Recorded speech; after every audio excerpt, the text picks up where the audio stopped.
And good morning, everybody, and welcome to Italy. In particular, this is Alberobello. Gotta say that right. So it is basically the place in Italy that is known for these houses right here. They are called Trulli Houses. Okay, so there's a lot of information that we had learned from our tour guide.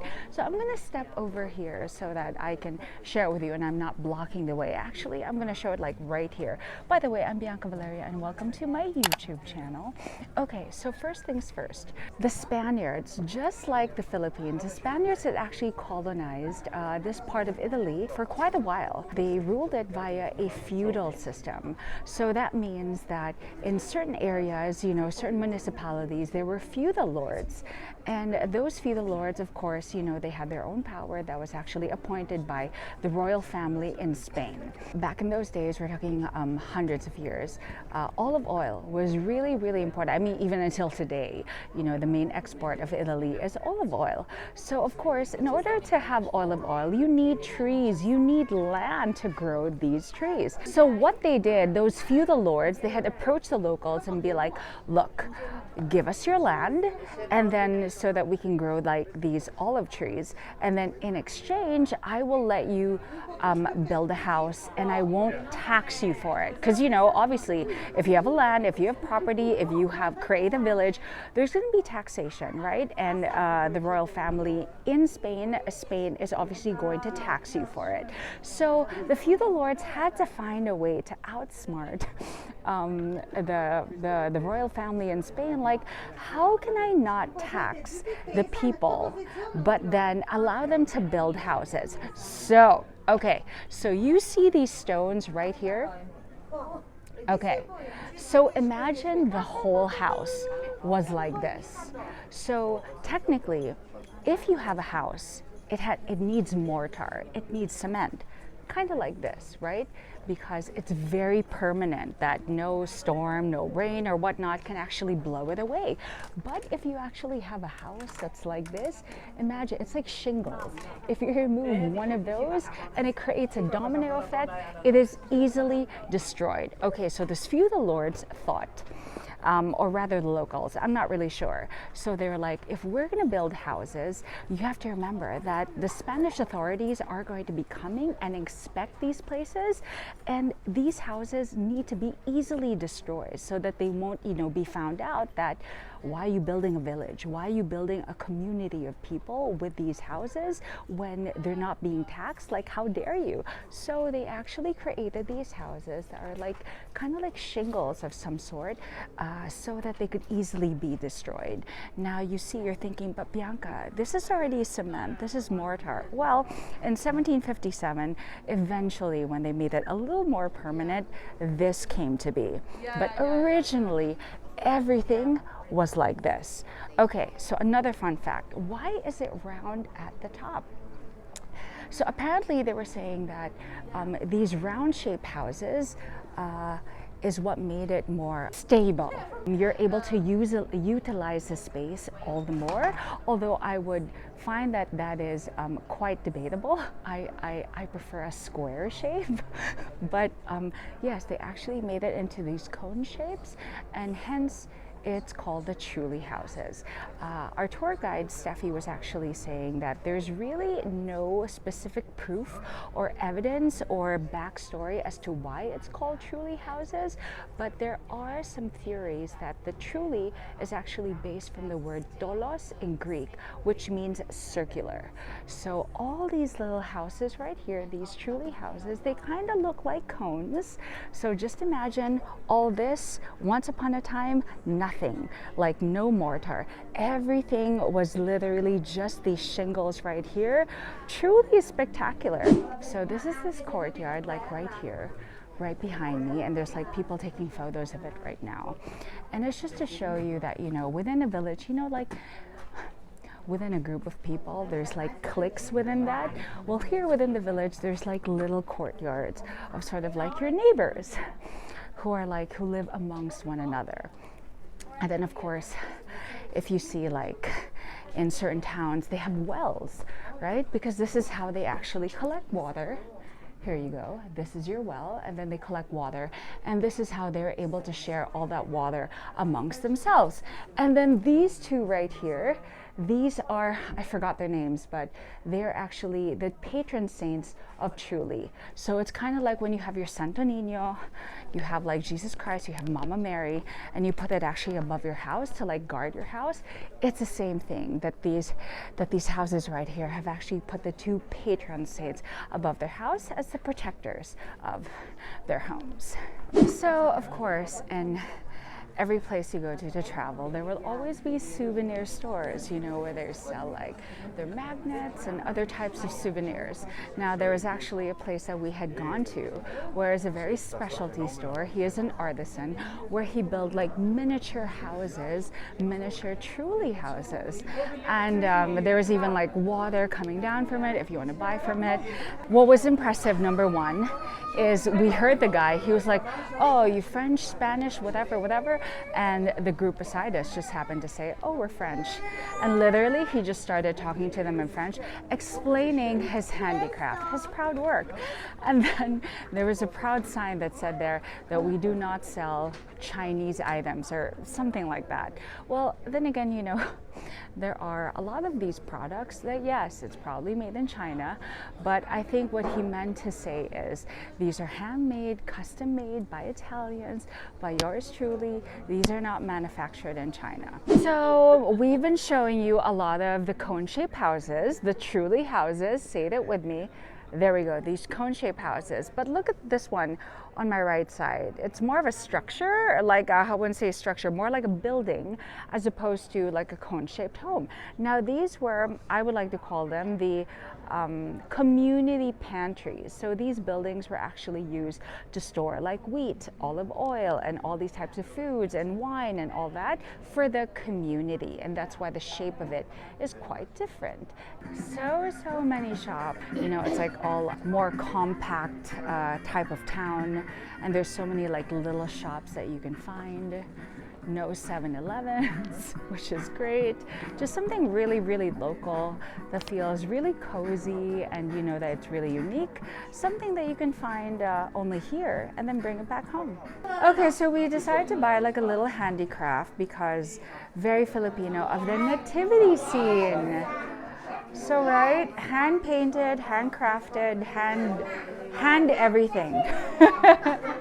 Right? So we have a little bit of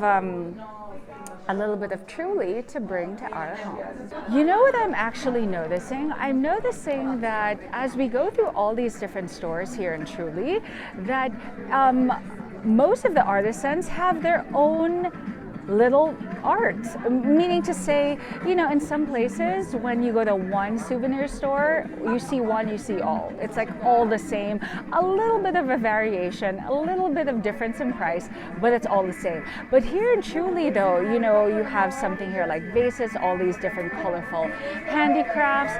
Over here you've got like woven like scarves, cloths and all that. And then in other places, it's kind of cute, they even had like a bag that kind of look like the Dior bag, but it actually says Alberobello. And then like that other guy, he was that artisan that was creating like the miniatures of the Trulli houses. So it's nice. So it's really one of those like you need ample time to walk through these places, to walk through the streets, to walk through the stores, so that you're really able to see so much of not just one, but so many things here in Trulli. So from my understanding is that the tip of the house, because they're saying like, how are you able to easily destroy the house, you know, when the Spanish authorities would come? If anybody can explain it to me in the comments. I think well, you start from the top and you pull like one shingle and it just comes all crumbling down like a domino effect. As to how that, shouldn't it be from the bottom? I don't know. So I'm not, interesting, but yes, but the fact that it could easily be destroyed and the fact that every single thing here was just all these shingles, as to how they insulated for the heat, and then obviously because of the space from the stones, the space of all the stones, it's quite breezy, especially during the summer. But as for winter, I wonder how that would be. Very interesting. So like every community, there's always a main road, and that's why that sign over there says Chiesa at Trullo, which means Chiesa means church. So of course in every community there is a church where people come together for community. So that's a sign right there. Okay, so we have arrived at the church, the Chiesa de Trulli. And this church over here is actually dedicated to Saint Anthony de Padua. Okay, I actually have a vlog about that because there is this debate as to where Saint Anthony is really from. Either he's really from Portugal or from Italy. So you guys actually have to find out what is the history of San Antonio de Padua. Okay, so Saint Anthony, this is his church. So earlier I was telling you that, you know, those two little figurines on top of the houses, those were the patron saints of the community. Okay, so a further backstory from that. So the feudal lords had actually appointed that those two be the patron saints of the community. They were medical doctors, and they were actually, I guess in a way, like sort of like missionaries, and they were helping the people by giving them free medical help and all that. However, the people of Trulli themselves felt more connected to Saint Anthony. Now, for those of you who don't know that, Saint Anthony is actually the patron saint of animals. Actually, our family likes to pray to him every time there's anything that's lost, a certain item that's lost, or your faith or whatnot, or you're getting lost anywhere as you're traveling. Saint Anthony is who you pray to. But anyway, going back to Saint Anthony, the reason why they felt more of a connection to him is because since he is the patron saint of animals, and you know, in any community, especially we're talking like really old communities where agriculture and animals were needed really to survive, of course they wanted to pray to someone that they felt could really help their community expand and grow and felt safe. Okay, so we are still on the tour, and in the main piazza you can actually see those houses that they actually have those symbols right there. So the one with a heart is actually symbolical to Mother Mary, and then the one that has a cross is actually symbolical, as we know, to Jesus Christ. Although what confuses me a little bit is that certain houses actually have this. It's up to you if you want to put it, but it's sort of like what they put as sort of like for protection or as a blessing or whatnot. But then again, these symbols, our tour guide was saying it had to do with something cosmological. So if you think about it, cosmological, the planets and all of that astrological, this has to do actually with pagan gods, not necessarily Roman Catholic. But that, to me though, how I see it is that, again, everything is connected. You know, where a certain religion, as we say, is so separate. No, it's not. You know, there are so many factors that so many religions intertwine with one another. And so here, quite beauty of it. It wouldn't be right if we actually, you know, you go to a place and even if there's so much in your itinerary, you kind of want to try like a local treat, right? One of their local delicacies. So right here in this pastry shop right there, we're actually going to try something that is called Tits of the Nuns. As to why that is called, by the way, it's our tour guide who actually said that. Tette delle monache. Okay, so why don't we have a bite of a tit of a nun? Oh, it's soft, just like a tit. Yeah, of course. It is very soft. It does look like a boob. As to why it's the tit of a nun, it has cream inside, just like a boob. Why is it called nun? Why is it tit of the nun? Because a group of the nuns invented the recipe of this sweet. Yeah. There you go. So they did something for the community, and in ode to them, it's named after them. But not after them, but after their boob. Okay, so let's give it a try. So if you can see, it actually just looks, it actually looks like a Trulli House. Yeah, the same color. Ah. Okay. It's a cake, a very fluffy cake, and inside it's sort of like custardy. It almost has like an eggy texture to it that's like bouncy. It's actually quite excellent. Excellent. That pastry though was fantastico. Guys, so I'm like literally walking on the main road, and then there's this lady, she tells me, oh, where are you from? Philippines. She's like, oh, I'm Japanese. Let me show you inside my house. And obviously very Filipino of me to think, what's the catch? That sounds like the shadiest thing ever. But no, she's Japanese. Hello. Watashi wa Bianca desu. Right? 私はヨーコです。 Yoko, hi, like Yoko Ono. See? Yes, okay, Yes. fantastic. John Lennon, John Yoko, okay. So she was saying that this is her house. Take a look at it. This is her bedroom. So this is what exactly it looks like inside a Trulli house. Of course, she's made it a little bit more modern, very cozy. And look, guys, there's no catch. There's no catch. She's not telling me to pay for anything. She obviously married an Italian, and I reckon that's her mother-in-law. And this is her home. This is obviously the roof is no longer like a cone. It's already with mortar and cement. And then take a look over here. And here is where the cone is right up there. And then if you can see, you know, this is where the storage is. They put their baskets. So even if she's made it modern, she's still trying to retain like the elements or the characteristics of a traditional Trulli house. Wow, Yoko. Yeah, thank you so much, Yoko. That was amazing. Oh, hello, husband. Hello, husband. Okay, and then we're moving along. Oh my God. Oh, your house is so big. Oh my, guys, she has like a full kitchen. What is happening? Look at this. So she's got like a kitchen. Wow, this is incredible. Arigatou gozaimashita. Oh, look, and then look, oh, very Japanese. You gotta have your organizational storage.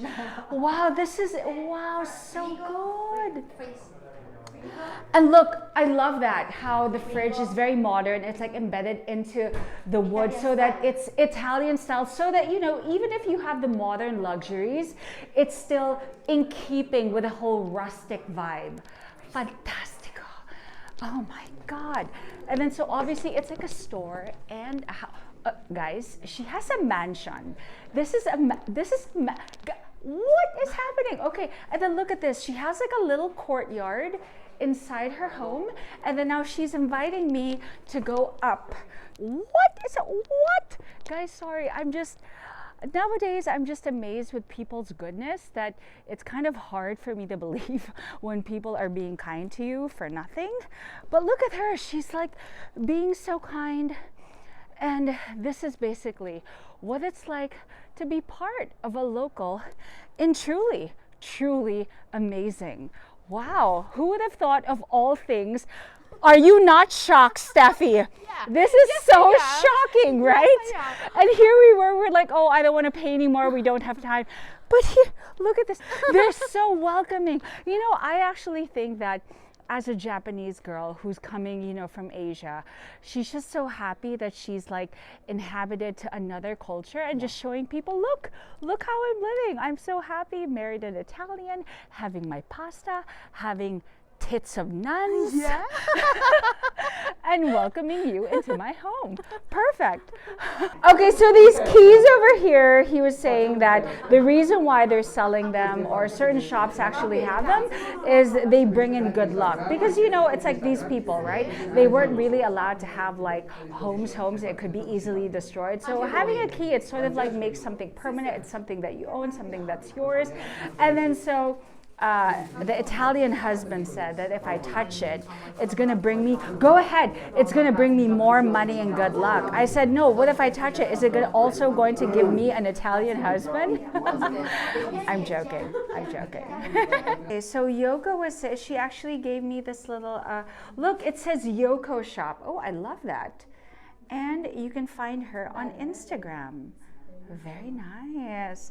Thank you so much. And that wraps up my tour here of Alberobello. You know, I've actually been here 6 years ago, 2018, before the pandemic, and trust me, it was a rainy day, but now we are showing you in full detail, at least as much as I could, from my heart to yours. So subscribe to my YouTube channel, and yeah, that was a good one. That was pretty fun. Meeting someone Japanese, merging into Italian, made a couple of friends. Our tour guide, she was pretty awesome. That was Steffi. I'm Bianca Valerio. Until our next adventure from Italia. Bye everyone, come away with me.